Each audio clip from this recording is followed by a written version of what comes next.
países del septentrión. ¿Nos consta eso? ¿Sí o no? A ustedes no les consta porque están dormidos. A mí sí me consta porque estoy despierto. Negarlo, no lo niego. Y si ustedes me consideran loco, considérenme. Pero yo tengo que dar un testimonio. Y decirlo, cueste lo que cueste. Porque hay que decir la verdad siempre. Aunque a la gente no le guste, hay que decirlo. Hiperbóreos también existieron. Aquellos cuerpos tuvieron más consistencia. Ya no fueron los gelatinosos protoplasmas. Pero al hablar así no quiero en forma alguna referirme ahora al Bativius ese gelatinoso de Haeckel.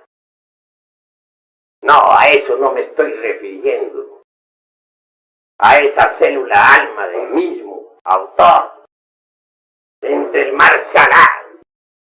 Allá Haeckel y sus secuaces, su moneón, todo lo que él quiera. Teorías absurdas. Quiero referirme claramente a una raza protoplasmática, que es distinto, como ya dije. De ella derivó por condensación los hiperbóreos. Una raza más física. Una raza que se siguió reproduciendo no por métodos asexuados, como dijera él, era Petronila Blavatsky, sino mediante la sexualidad dirigida en la forma de brotación. ¿Han visto ustedes los corales en los acantilados del borrascoso océano? Ellos se reproducen por brotación. De un coral sale otro y de otro, y así es como los corales se reproducen. Hay plantas que mediante sus brotes siguen multiplicándose. Así también sucedió que un cierto brote aparecía en el cuerpo del padre-madre. Así operaba la fuerza sexual hasta que se desprendía ese brote, que daba origen a una nueva criatura.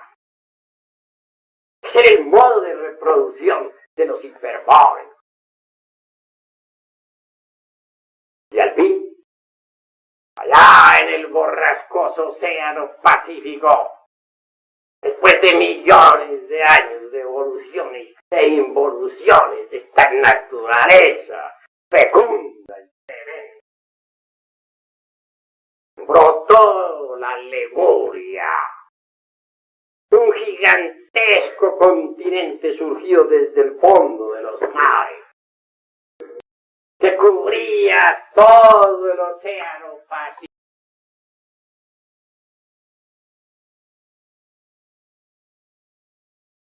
Fue en aquella época cuando la raza humana por primera vez se asentó sobre la costra dura de la Tierra. Entonces aparecieron en el continente Mu, no por generación espontánea, como que creyera un Epicuro y sus secuaces, ni por selección natural elevada esta teoría a la categoría de un Dios creador. Maravillosa concesión que se le ha hecho a la retórica del absurdo. No. ¿Cómo entonces? ¿De qué manera surgió? Cristalizaron los hiperbóreos. Sus humanos cuerpos tomaron dura forma. Y en los hermafroditas lemures gigantescos, como aparecen simbolizados allá en esas esculturas de Tula, caminaron sobre la faz de la Tierra. Su modo de reproducción en principio no fue exactamente el ovíparo.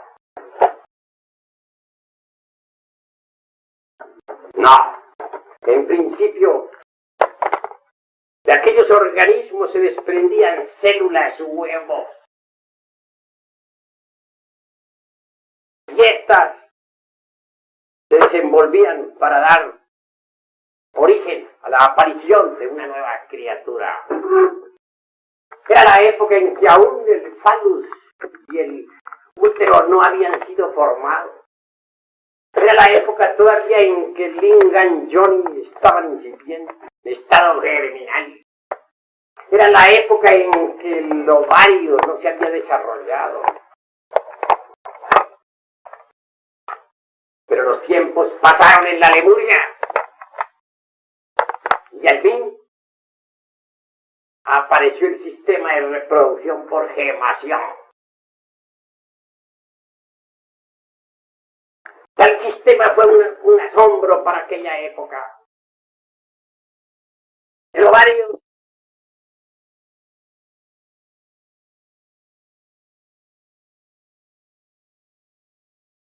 de una célula fecundante, es decir, de un solo esperma. De manera que cuando aquel huevecillo se desprendía del ovario de una hermafrodita, ya iba fecundado previamente. Así que al venir a la existencia, un huevo se abría después de cierto tiempo de fecundación. Y de allí salía una nueva criatura. Por eso es que los nahuas decían que los hijos del tercer sol se habían transformado en pájaros. Sabia aseveración de la antigua cultura nahua. Pero acercándose la época del final de Lemuria, desde la tercera o cuarta subraza en adelante, los seres humanos se dividieron en sexos opuestos. Y fue entonces necesaria la cooperación para crear. Este sistema de crear mediante cooperación viene desde la Lemuria. Es obvio que se necesita de una célula fertilizante para un huevo ovárico. Solo así, de la unión de esa célula fertilizante con el óvulo, puede surgir la célula original, con esos 48 cromosomas, número muy discutible en biología, pero exacto. Y de la célula germinal, a su vez, mediante división celular, viene el proceso.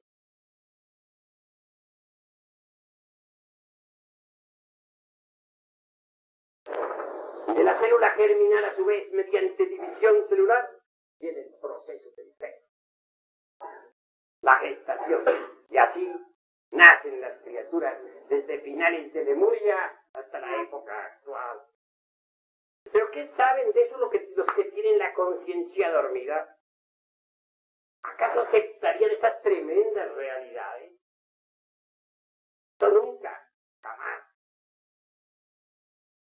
Ellos prefieren pensar en ese simple moluscoide allá, de los vertebrados más incipientes, desarrollándose a través del tiempo, mediante procesos selectivos extraordinarios, pasando por distintas variaciones de acuerdo con la selección de las especies, hasta que al fin aparece el noépitecoide con sus famosos 3 hijos bastardos. ¿Creen ustedes que una teoría así, fundada en meras inquietudes de sabiondo, podría tener la consistencia, la fuerza de la experiencia de un hombre consciente? Es obvio que no.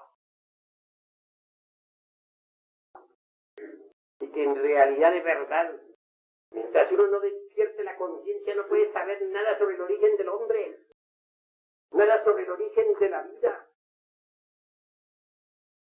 nada sobre lo que es, ha sido y será. El dogma de la evolución de Darwin se tragó a mucha gente, a muchísima. Se habla de que el germen viene del germen se desarrolla la planta, y que de la planta evolucionando aparece el fruto. Pero esa sería una teoría incompleta sobre el mismo dogma de la evolución. Nosotros vamos más lejos. Sabemos que el germen del cual sale la planta y que por último resultado da fruto, deviene del germen, deviene de otra planta. Y si vamos mediante procesos retrospectivos involutivos estudiando esto entre los archivos akáshicos de la naturaleza, palabra que disgusta mucho a los darwinistas y materialistas. En última síntesis encontramos a las plantas, al protoplasma de las plantas en estado protoplasmático, existiendo en el amanecer de la vida, en la época polar. ¿Pero creen ustedes acaso que la evolución de las plantas ha terminado? ¿Qué diríamos del futuro desenvolvimiento de los vegetales a través de las edades? ¿Conocen acaso eso los materialistas? ¿O se les ha ocurrido? ¿O piensan que ya terminó la evolución de los vegetales? Nada de eso saben. Nada. Qué tontería tan grande pensar que la psiquis humana es un resultado de los procesos moleculares evolutivos del protoplasma a través de los siglos. ¿Qué hablan? Para salirnos por último con el chango, de donde dicen que viene el hombre. Sin embargo, nadie ha visto jamás a un hombre nacer de un chango. Nunca. Y si comparamos cerebros, ya les dije a ustedes, el cerebro del hombre más atrasado, inmensamente más grande que el cerebro del orangutano, del gorila más inteligente. Faltaría pues para la teoría de ellos, se dice, el eslabón perdido, una especie de chango ahí caminando, hablando, diciendo, aunque fueran tonterías. No aparece por ninguna parte, nunca lo han demostrado. ¿Cuál es? Que lo muestre. Entonces, ¿en qué queda la ciencia materialista? No solamente un eslabón perdido se necesita, mis queridos amigos, sino muchos eslabones se necesitarían para querer armar una teoría con nuestro antepasado Pitecoy, Chango, y sus tres hijos, el cinocéfalo con cola, y el pobre mono sin cola, y el hombre arbóreo, y 50.000 teorías así, que no son sino producto de la ignorancia de los sabiondos. ¿Qué diríamos del lenguaje?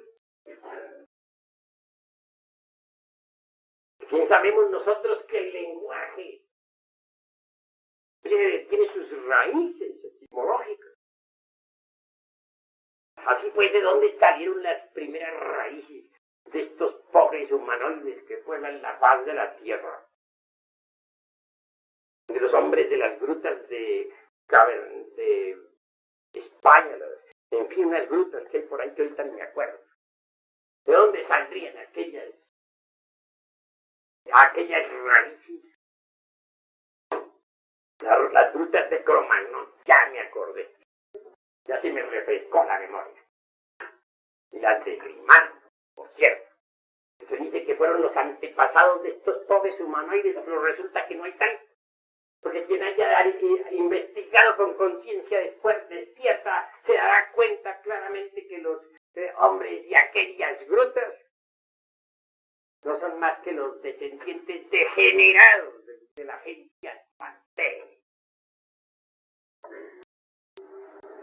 No quieren ver los científicos materialistas más allá de sus narices. Sus primitivos Cromagnon no son más que degenerados de un pasado glorioso. ¿Qué saben de eso? Nada. Y las raíces esas que usaban ese lenguaje primitivo de los habitantes de tales grutas de Cromagnon y de Grimaldi, de tales hombres cavernarios, ¿de dónde salieron?